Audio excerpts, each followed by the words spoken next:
Hello बच्चों, मेरा नाम है डॉक्टर वैशाली घई और इस चैनल का नाम है ट्रिक्स बाय केमिस्ट्री गुरु। बच्चों, आज हम आईयूपीएसी नॉमेनक्लेचर में कंटिन्यूएशन में नेक्स्ट फंक्शनल ग्रुप पढ़ेंगे COX। ठीक है, that is hello formyl group और ऑयल हेलाइट। सो जब हम इस ग्रुप की बात करते हैं तो हमारे पास इसका प्रीफिक्स होता है ऑयल हेलाइट एंड सफिक्स होता है हेलो फॉर्माइल और कार्बोनिल हेलाइट।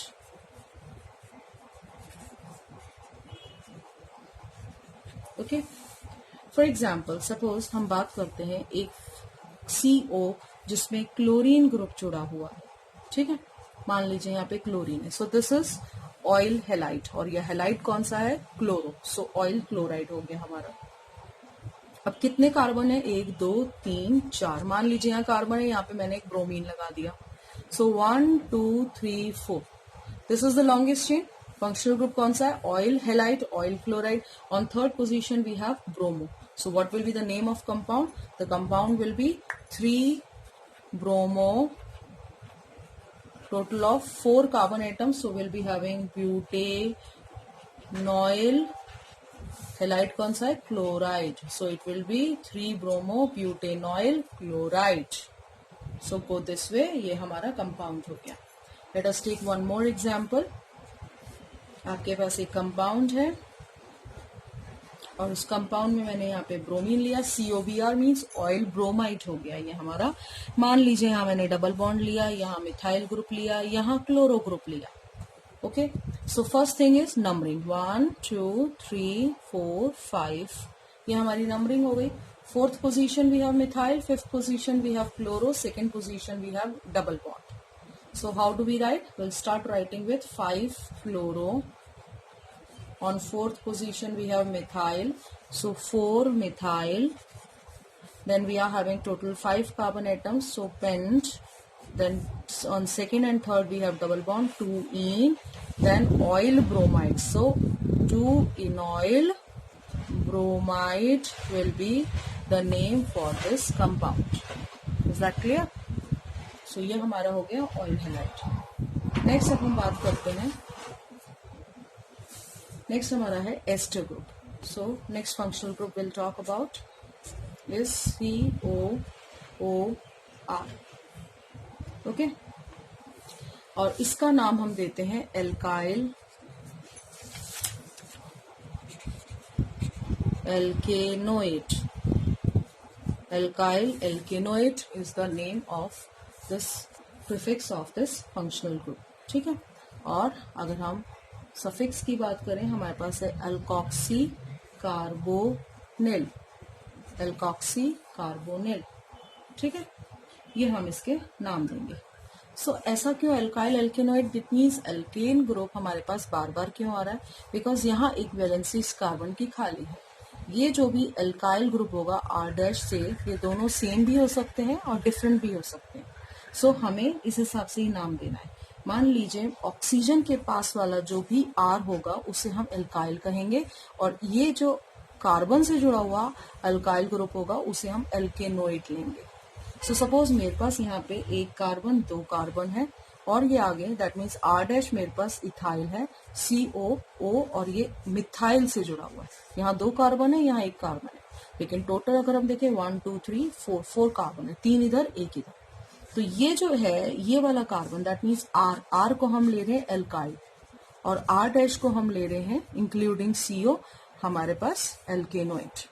ठीक है, सो ये जो R है इसको, क्योंकि एक ही मिथाइल है, so I just write it as methyl, और यहाँ पे कितने कार्बन है? 3। सो फॉर 3 कार्बन एल्केनोइड की जगह हम लिखेंगे propanoate. Got my point? So R की जगह जो आएगा R एल्काइल होगा और R' की जगह जो आएगा वो होगा एल्केनोइड।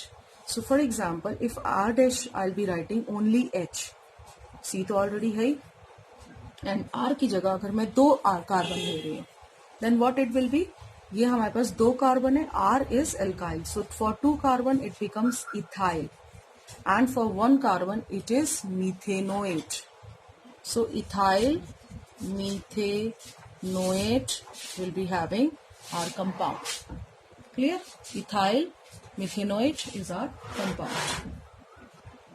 अब हम नेक्स्ट बात कर रहे हैं. नेक्स्ट कंपाउंड हमारे पास है. मान लीजिए एक एग्जांपल मैं आपको दे रही हूँ और इसमें मैंने यहाँ पे कुछ सब्स्टिट्यूएंट भी ले ली. ये हमारा COO है और यहाँ पे हमारे पास R है. दिस इज R और ये क्या है R डैश. ठीक है. इस R डैश में मान लीजिए मैंने डबल बॉन्ड भी डाल दिया, सब्स्टिट्यूएंट भी डाल दिए. अब क्या करें? ठीक है. ये हमारा R डैश है. तो सबसे पहले तो आप देखिए कि इस R डैश को कैसे लिखें. ये तो हमारा हो गया 1 2 3 3 कार्बन है तो प्रोपाइल हो गया. तो एल्काइल को मैंने लिख दिया प्रोपाइल. ठीक है ना, जो R था हमारा. अब R डैश में हमारे पास सब्स्टिट्यूएंट है. क्या सब्स्टिट्यूएंट है? नंबरिंग कर ले पहले. 1 2 3 4 5. थर्ड पे हमारे पास मिथाइल ग्रुप है. So let me right 3 methyl. Total 5 carbon atoms I am having, so it is pent. On second position we have double bond, so pent 2-ene और ये पूरा हो गया OH, alkanoate. So alkanoate में जो substituents आए उसका नाम लिखा. So this will be the name of such ester group. Next हम बात करेंगे anhydrite, alkanoic anhydrite. The functional group represents this way,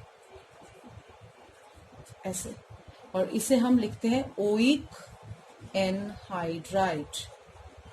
oic anhydrite. ठीक है. तो हमारे पास यहाँ पे 2 कार्बन एटम है. एक कार्बन ये, एक कार्बन ये. अब इसको किस तरह से लिखें? मान लीजिए मेरे पास एक कंपाउंड है और उस कंपाउंड में यहाँ पे CO है, एक कार्बन, यहाँ O आया और फिर से ये रिपीट कर दिया मैंने CO. सो ये CO, ये हमारा ओइक एनहाइड्राइट हो गया. और नंबरिंग क्या होगी? इसकी अलग, इसकी अलग. ऐसे होगी क्या? नहीं. अगर दोनों सेम है तो हम इसे 1 2 3 4 1 2 3 4. So total 4 carbon atoms will be having on both sides. So I just write it as butanoic anhydride. If I be having same carbon on both side only once it will be written. एक बार ही लिखेंगे. But अगर आपके पास दोनों तरफ अलग अलग carbon है, so you will be having CO and CO. ये हमारा एनहाइड्राइड है. मान लीजिए एक कार्बन यहाँ है और 2 कार्बन यहाँ. सो टोटल नंबर क्या हो गया? 1 2 तो एक तरफ हो गया, 1 2 3 दूसरी तरफ हो गया. That means one side we have ethane and other side we have propane. So alphabetically will write it as ethanoic, propanoic anhydride. Ethanoic, propanoic anhydride. So this will be the name of such compound. Clear? So please do practice and subscribe this channel, like this video and notification के लिए bell icon press करें. Thank you.